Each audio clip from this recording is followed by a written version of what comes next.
Let's start with topic electric charges and field. So this is chapter 1 of class 12. So in this video I would be covering electric charge, then conductors and insulators, the followed by properties of electric charge, then fourth one is Coulombs law, then fifth is forces between multiple charges, then last one is superposition principle and continuous charge distribution.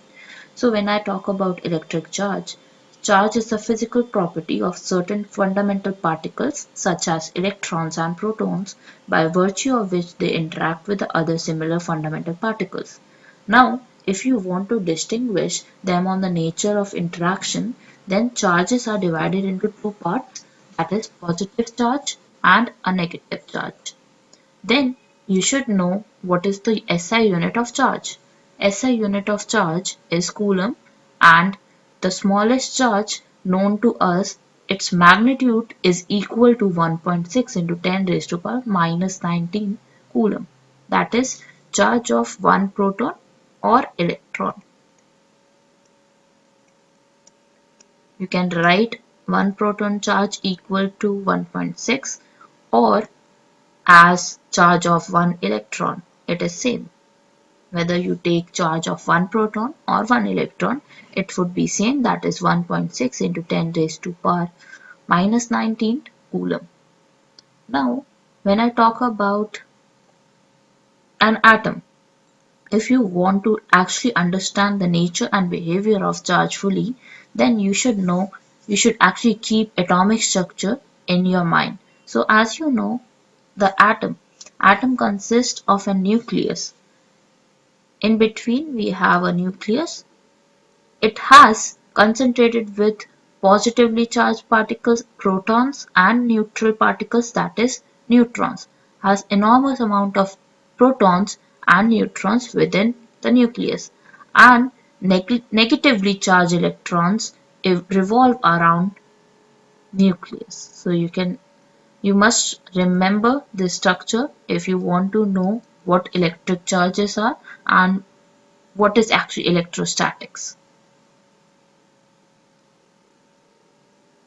So I will repeat, charges are divided into two parts on the basis of their interaction, that is positive and negative charge.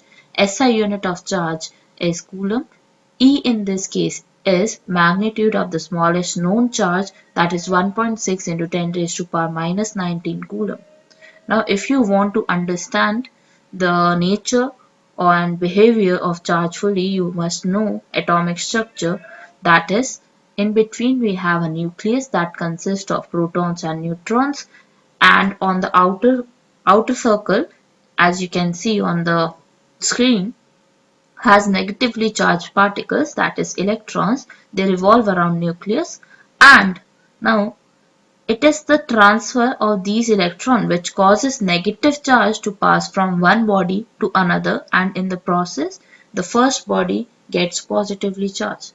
Now we would be learning next is charging.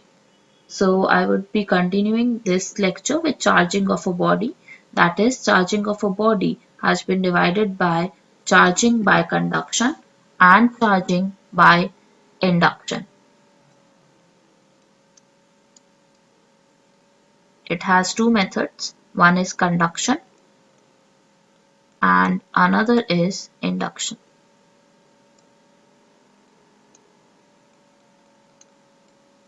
So conduction from a charged body involves transfer of like charges. There is transfer of like charges. Let me show you one diagram for it. So as you can see in this GIF, it has an electroscope and we have a rod-like structure. So in this case, you can see as soon as that rod is bring closer to the electroscope, there is some deflection. That means the positively charged body can create more bodies which are positively charged, but the sum of the total charge on all positively charged bodies will be the same as the earlier sum. As you can see, there is a deflection. That means these charges has been transferred towards electroscope. So this is the process by charging by conduction. Now next is Charging by induction. So, as in the case of induction, this is also known as the process by which a charged body accomplishes creation of other charged bodies without touching them or losing its own charge. So let us suppose I have a cylindrical rod-like structure having positively charged. Now let's have a metallic type of cube or cuboid near to it. So when a positively charged rod is brought near this plate, the free electrons are attracted by the positive charge and move near to the rod. Thus, portion nearer to rod becomes negatively charged.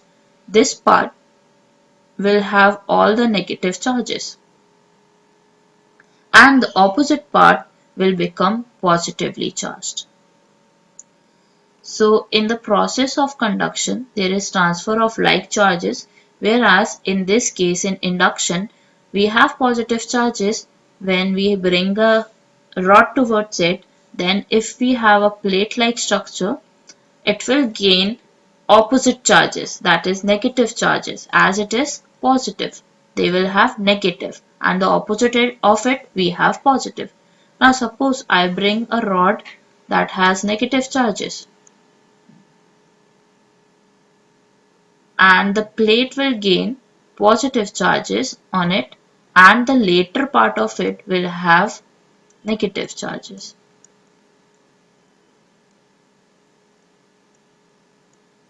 like this.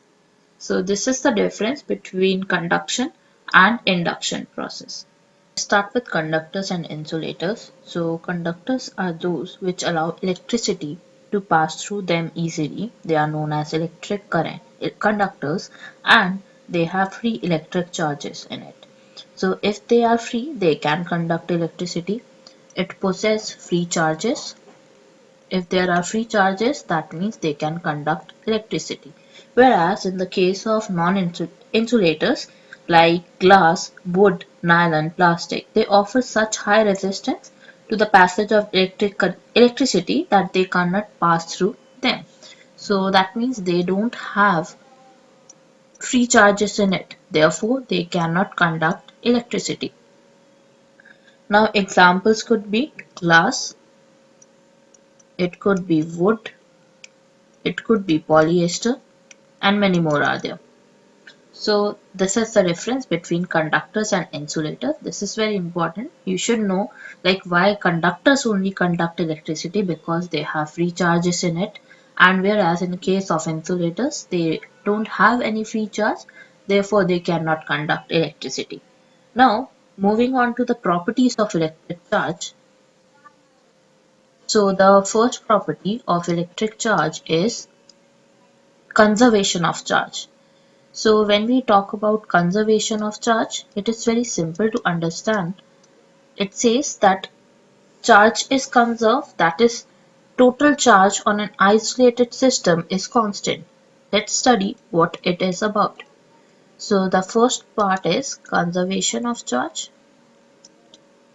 So suppose I have a box and in it I have three charges present in it. Let it be 2.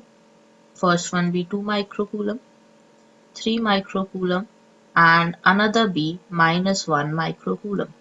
Now suppose I shake this system. This is an isolated system.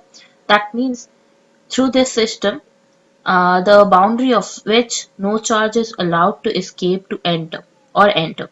In this system, there is no chance that charge could escape the system or enter into the system. So suppose I shake this system, and now I have one charge as 3 microcoulomb, another as minus 2 microcoulomb. Now I want to know what will be my third one. So suppose Q1, Q2 plus Q3 equals Q, Q1, Q2 and Q3. This is for this system and this is for this system. So the first one is 2, the second one is 3, then the third one is minus 1. And on the other hand, we have 3 plus minus 2 plus Q3. So 5 minus 1 is 4. That means 4 microcoulomb is the total charge on the first one. And in the second one, 3 minus 2 is 1 plus Q3. That means Q3 must be 3 microcoulomb. So the third one should be 3 microcoulomb to have conservation of charge. Like in this case, you can see that the charges can be transferred from one part to another, but the total charge is conserved. That means their algebraic sum is conserved. In this case, you can learn about this. So this is what conservation of charge is. And in this case, you can write total charge on an isolated system is constant.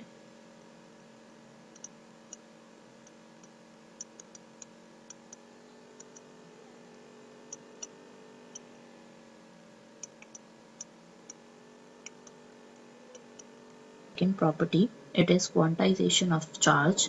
So under this, quantization basically means that is available in fixed amount. Now quantization of charge has two parts in it. First is the smallest charge that can exist independently is charge on one electron or one proton. So only charge, the smallest charge which can exist independently is charge on one electron, which has a value of 1.6 into 10 raised to power minus 19 coulomb. Now, the second part says charge always exists in integral quantity, integral multiple. So, in this case, Q is equal to plus minus NE. Now, N here is an integer.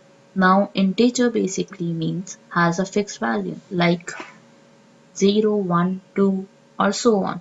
So in this case, we can either have plus 1 electron, plus 2 electron, plus 3 electron and so on till plus Ne. And for the next one, it will be minus 1e, minus 2e, minus 3e and so on till negative of Ne. So this is what quantization of charge is. Now if I say that we have a charge of plus 3.5 E, or I can write even as 3 over 7 E. So these two quantities can never exist. These two quantities can never exist is because one has a value in decimal and other has a value in fraction. So therefore, these types of charge never exist. There could be only in integral form. So that's about quantization of charge. Then we have aditivity of charges. The third property, which is the charges can be added like Q1 plus Q2 plus Q3 and so on till Qn. This is the simplest of one. And the Coulombs law states that the magnitude of the electric force between 2-point charges is directly proportional to the magnitude of the product of their charges. That means the force depends on the magnitude of the product of these two charges, that is Q1 and Q2.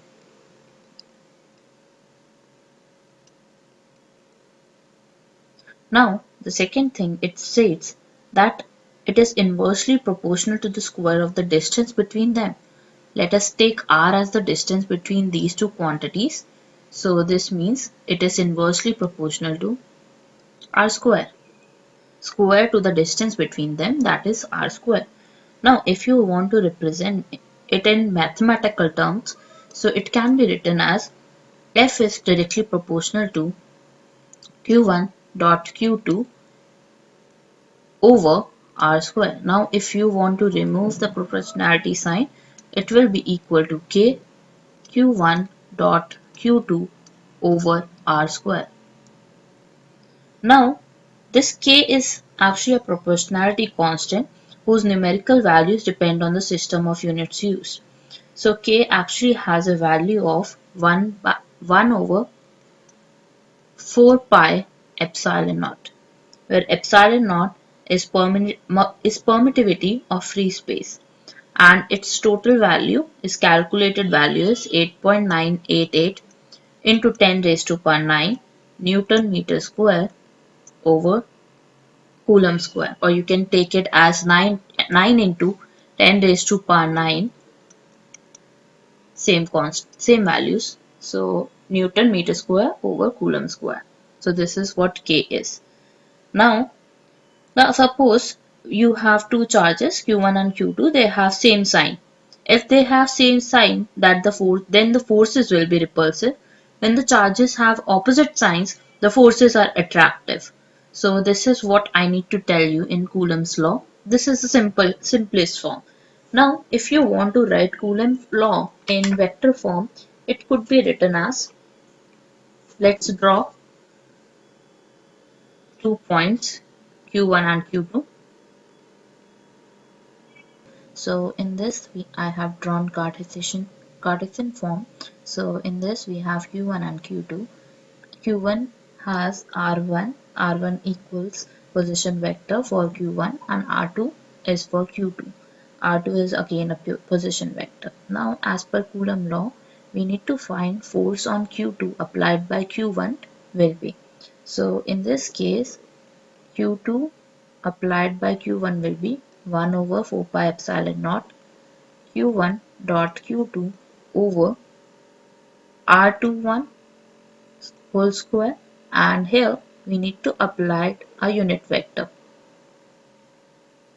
Again for F12, that is force on Q1 applied by Q2 will be 1 over 4 pi epsilon naught Q1 dot Q2 R12 whole square, then unit vector R12.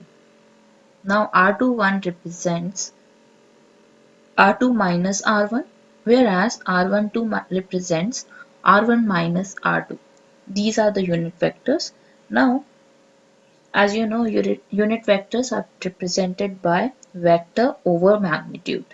So, similarly, you can write for both if you want to. Now, the force F12 on charge Q1 due to Q2 can be replaced by F21, or you can say it can be written as F12 equals negative of F21. Now suppose if I say we have Q1 and Q2 charges, they are of same sign. So suppose we have Q1 and Q2, they are of same size and they are same sign and same size. So Q1 and Q2 are there. Now for Q1, suppose we have a positive charge and Q2 be a positive charge. So Q1 dot Q2 will be greater than 0. And if they are same charge, that means there will be repulsion. So let's see how to write this. So in between we have R21, that is the distance between them,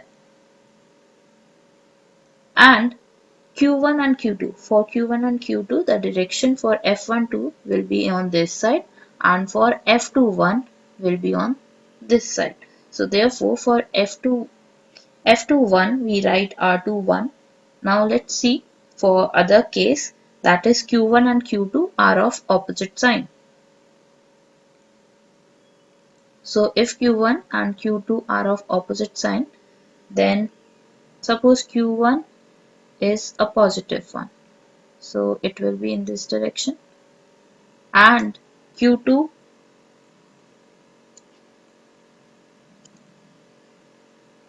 again be in this direction. Because they are of opposite sign, that means they will have attraction. So in this case it will be R21 again, and in this we have F21 in this direction, and in this direction we have F12 in vector form. So that's how we can write F12 is negative of F21. So this is the reason behind it. And that's all for the case of Coulomb's law in vector relation. Next topic is forces, or you can say forces between multiple charges, or you can say principle of superposition. So, and when I talk about forces between multiple charges, that means we need to take several charges in account to find the force on it. Now, it has been experimentally verified that the force on any charge due to a number of other charges is the vector sum of all the forces on that charge due to other charges taken one at a time. So we need to find the forces applied on other charges due to on a single charge basically. So let's study about this. In this case, I would be taking a system of three charges, that is Q1, Q2 and Q3. Let me show you how to draw the figure for it. Now, as you can see, the red color means that we have three charges here. Three charges are applied here. And as you can see, I have drawn vectors along it. For Q2, we have R2. For Q1 we have R1, for Q3 we have R3. Now between Q1 and Q2, what will be the relation according to vectors law will be R12. Now between Q1 and Q3 we have R13, and similarly we can write a unit vector there as well. Now the force along with Q1 and Q2 will be in this direction, and for Q1 and Q3 it is in this direction, upward direction, and between it we have only force due to Q1. That's why I have written here F1. Now let's find out the force on charge Q1. So it will be due to Q2 as well as with respect to Q3. So now first of all I would be finding F1 2. Now according to Coulombs law we can write 1 over 4 pi epsilon naught. Then we can write Q1 Q2 over R12 whole square. Then in bracket we can write R12 unit cap. Now for F13, this is the force on Q1 due to Q3. So I will write F13 as 1.1 over 4 pi epsilon naught, then Q1, Q3, then R13 whole square, then R13 unit vector.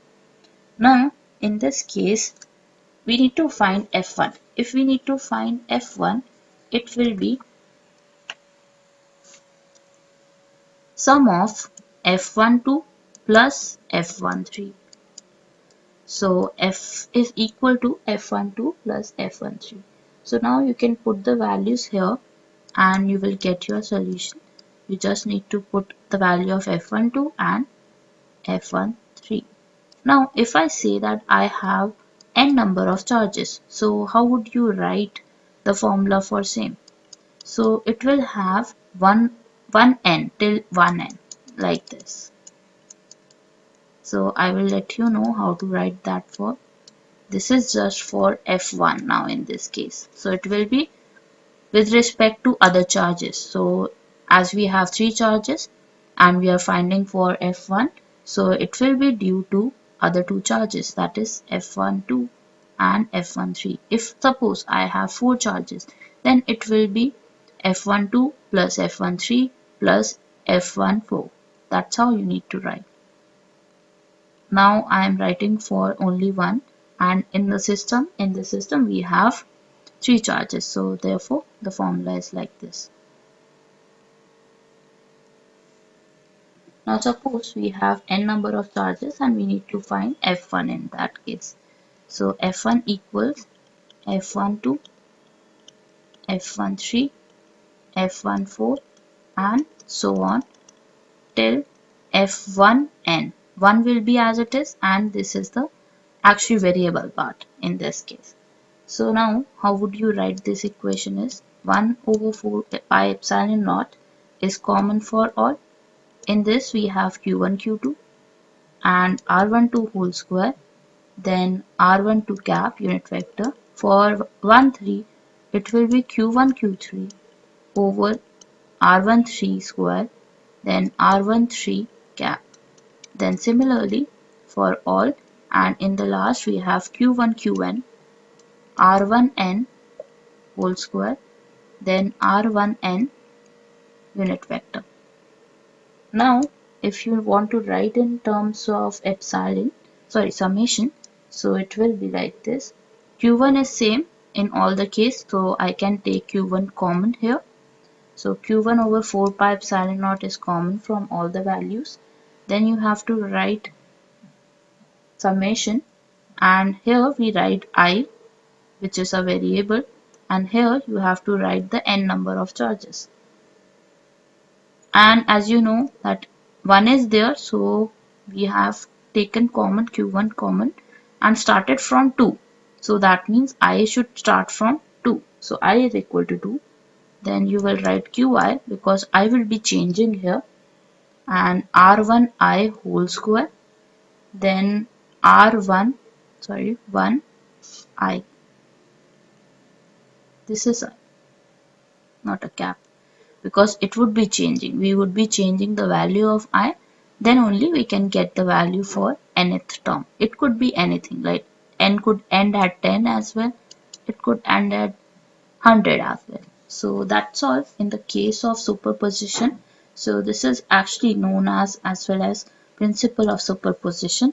Like in this, we can add up the forces to get the force for one charge basically. So in this case, this is all about. I will start with next video with electric field. The next topic is electric field, so I will start with that. Thank you for watching my video.